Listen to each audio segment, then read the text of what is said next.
iki kiganiro kizagere ku muntu wese kigenewe. Ntabwo rwose twifuza ko mwabanyamakuru mwebwe muri hejuru mwamaze kugera aho mugira ko hari ahantu Kasuku yagiye gushaka akazi agasanga Chita yagezeyo.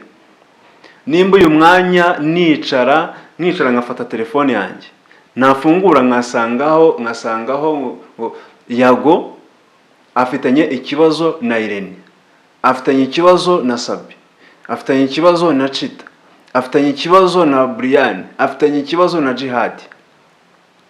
Mu mwanya wo kumva ibyo ngibyo hari uwitwa ngo ni Jihad. Mu by'ukuri sindumva yaje hano kuri kamera ngavuge ibintu bishobora kubaka abantu. Oya, buri teka yaje kuri kamera aba afite umuntu aje gusenya.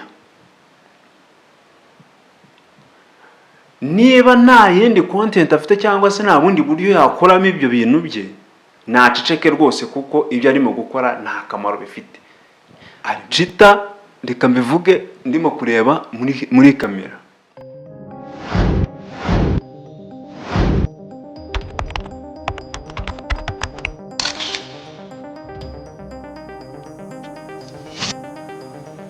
Ndabasuhuje cyane, mbahereje ikaze nk'uko mubibona hano ni kuri King Rwanda TV.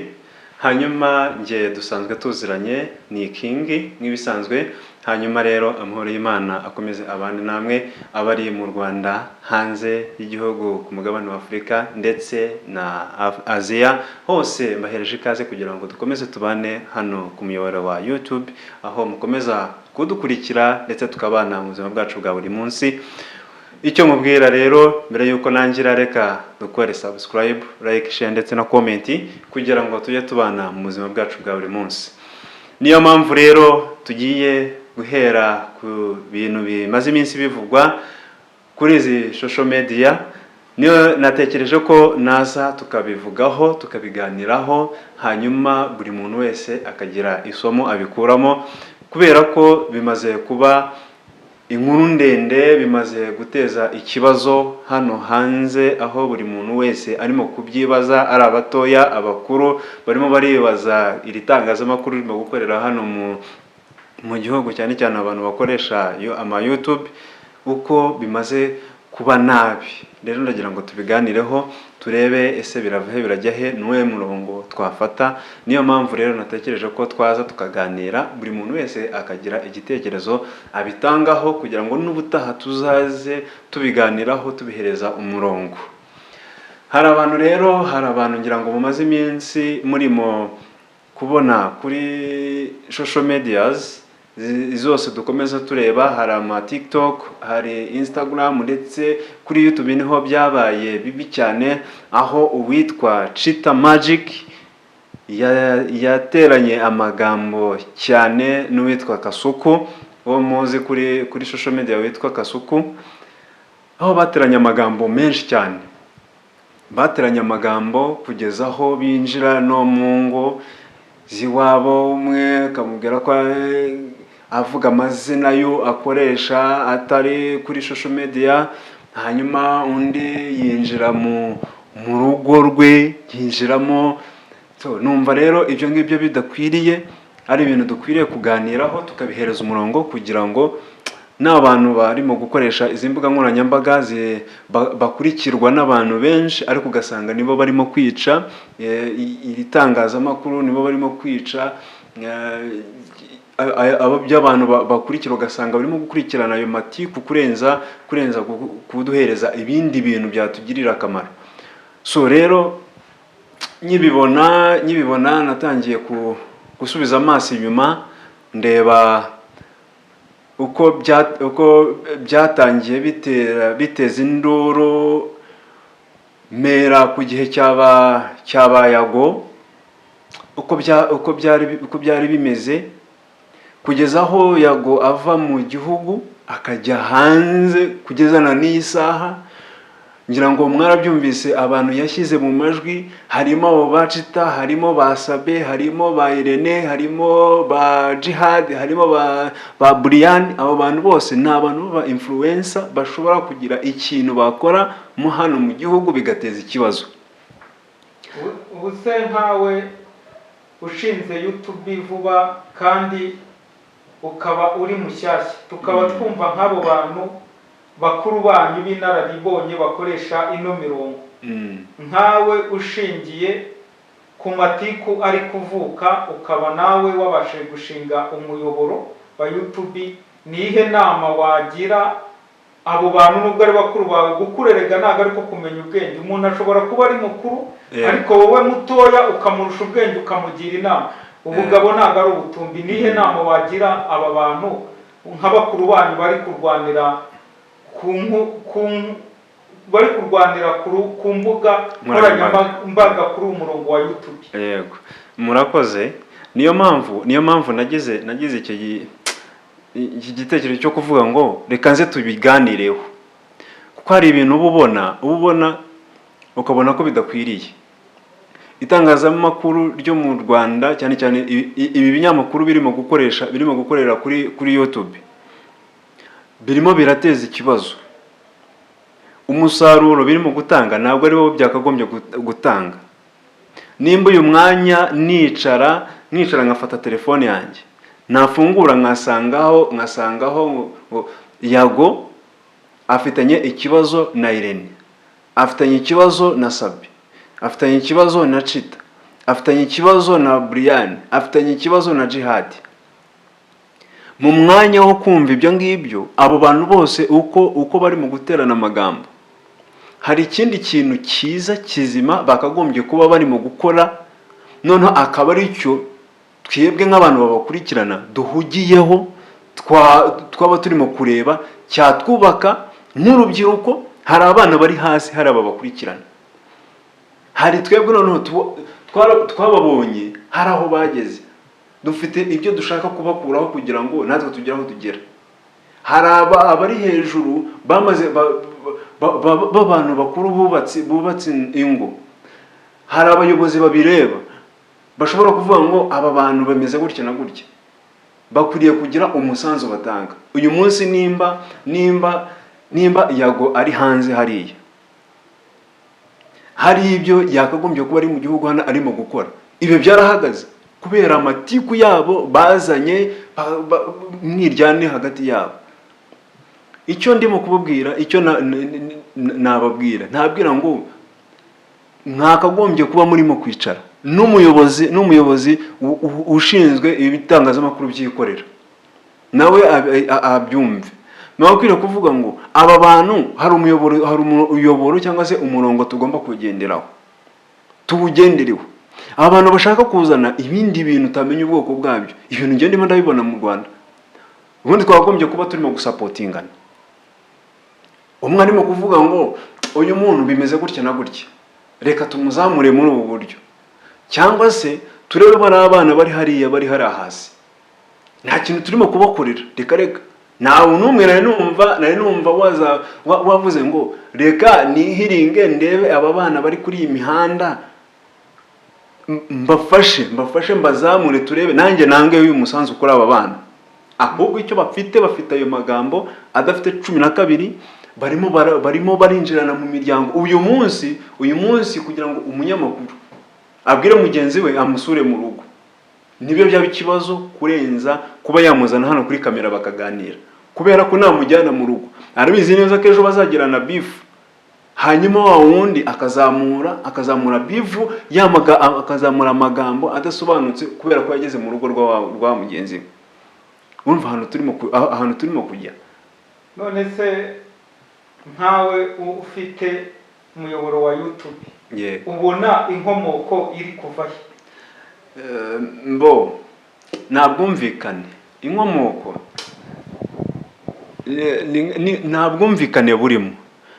Urumva hari nk'ibintu barimo gukora inyuma hariya, inyuma ya kamera hariya, bakagenda bamara kubikora, noneho barangiza kugira ngo bihimurane, bakaza hano ku mbuga nkoranyambaga, bakaza barimo gutana hanze.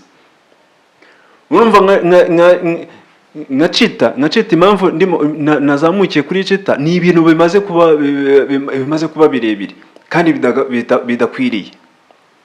Niba Chita mu byo yavuzemo ko aho byazamukiye nuko hari ahantu Kasuku yagiye gushaka akazi, agasanga Chita yagezeyo.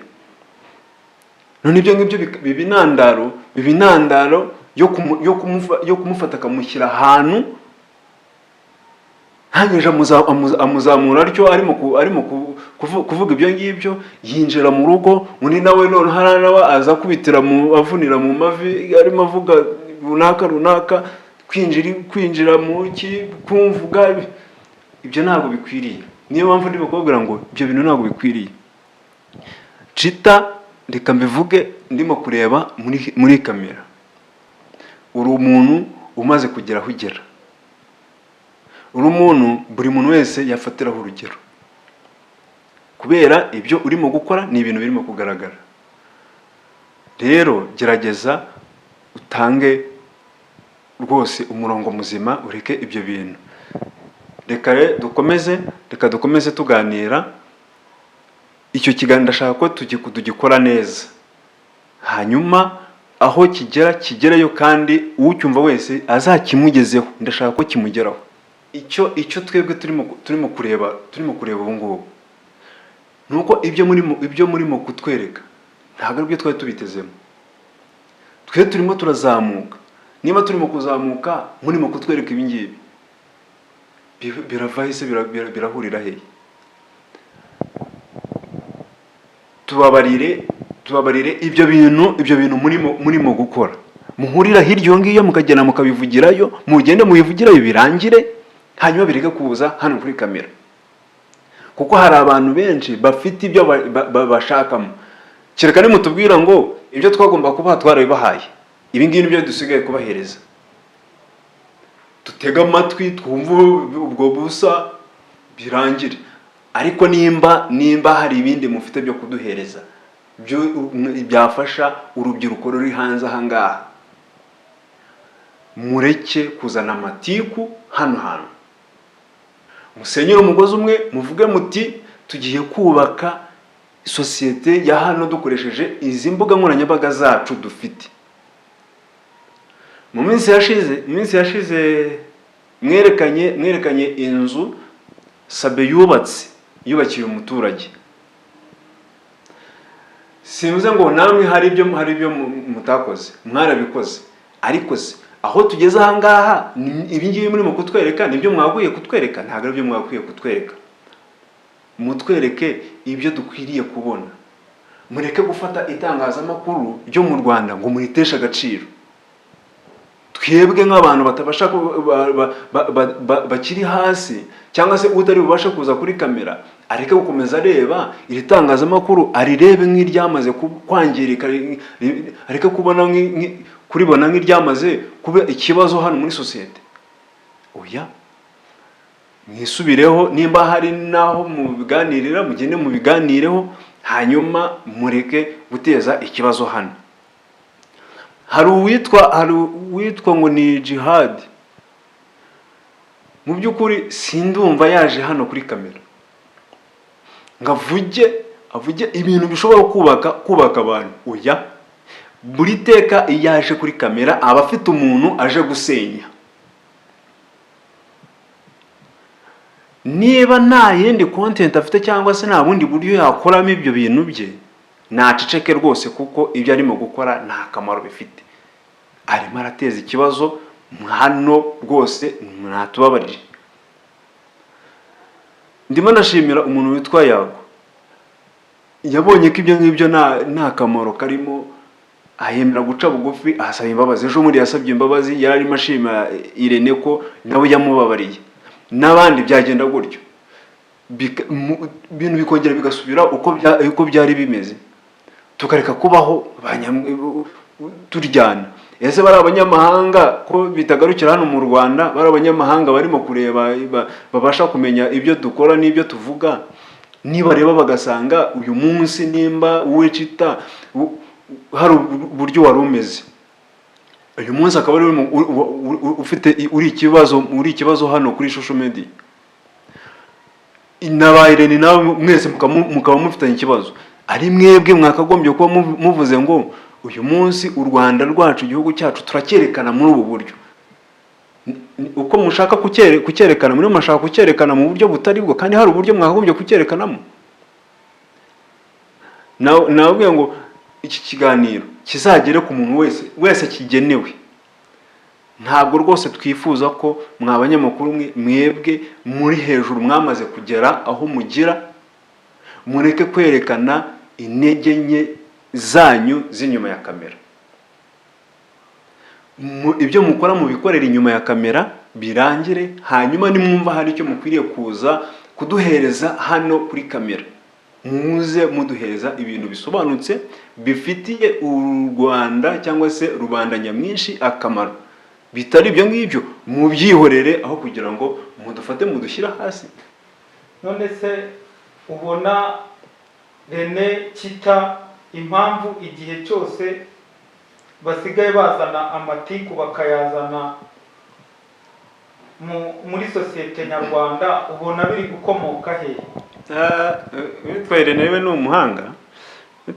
umuhanga, ntabwo ajya akunda kubigaragaza cyane, ariko buriya nimba abantu barakurikiye neza saga yabaye hagati na Yago na Basabe kugira ngo Yago ajye hanze muri Uganda,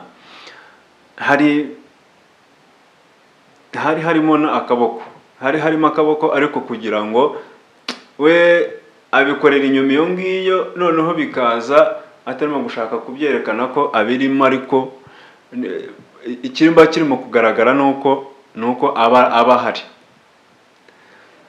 Impamvu namuvuze nuko mu bavuzwe na Nuza na Yago, nuko nawe yari arimo, kandi ejo bundi Yago yabyivugiye neza ko basabanye imbabazi bikarangira. Ntabwo rero wasaba imbabazi umuntu mutagiranye ikibazo. Byanga bikunda bagiranye ikibazo, hanyuma icyo kibazo babona ko ari ngombwa ko bakwiye kubicoca, barabicoca birarangira. Abandi ni Chitongo wongera ngo barabyumvise amagambo, bareka ibintu by'amatiku, nta rwose iyo umuntu yagiye muri ibyo ngibyo aba yarangiye. Rero mukomeze mukora akazi kanyu, ariko ibintu byo muri mu kutwereka ntabwo ari byo twari twiteze ko mutwereka. Murekera aho ngaho, hanyuma n'abandi bumva bari bafite ayo matiku, ndi tayari, ndi hano kugira ngo nanjye ngiye kubasenyera hano hantu, ntabwo nshaka ayo matiku yanyu rwose muyahagarike, muyareke, kuko ntabwo ibintu birimo kutwubaka, ntabwo birimo kubaka sosiyete, ntabwo birimo kubaka abanyarwanda.